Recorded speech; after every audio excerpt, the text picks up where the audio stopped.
This is not your native tongue. It's mine.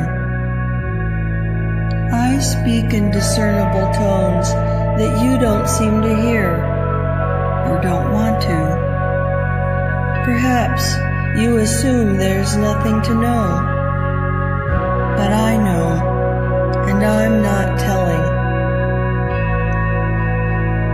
No, I'm not being coy, only cautious.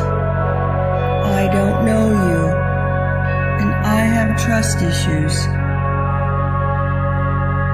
Signals are everywhere. Even mute beasts apprehend them, obeying their natural imperatives entirely by smell or touch. Mustangs follow ancient pathways. The badger goes by marl and hunger, where disturbance gives clues to feast or famine. This is the territory of bighorn, claw, wild wing, and the esoteric voice of wind. They understand the markings of invisible boundaries, lines drawn by scent, which those of your kind shouldn't, but often ignore. And you, by your failure to listen, call those who don't play your game dumb. Yet they know the difference between territories and how to avoid conflict. For me, this is a place to pray and dissipate sorrows long wasting in the background noise of civilization.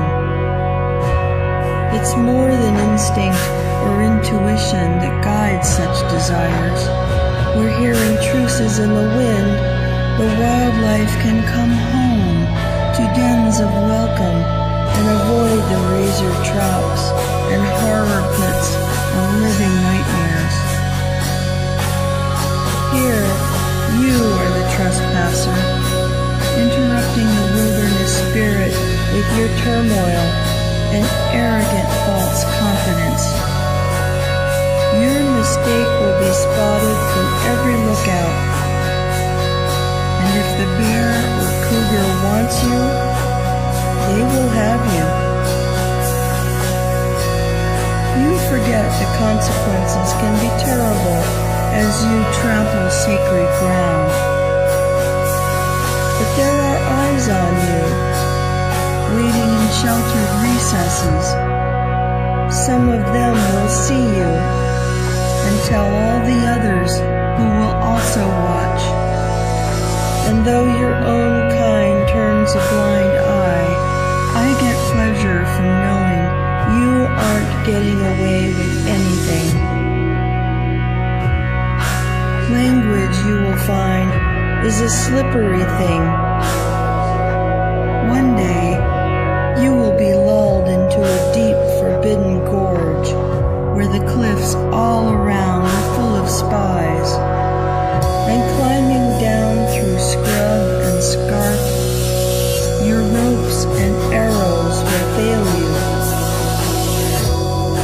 Then you will understand the fear of falling, make a desperate attempt to grasp every hope, and your words, lost in translation, will echo among the watchers, even while hurled down into silence like stones brushed off ledges of reason.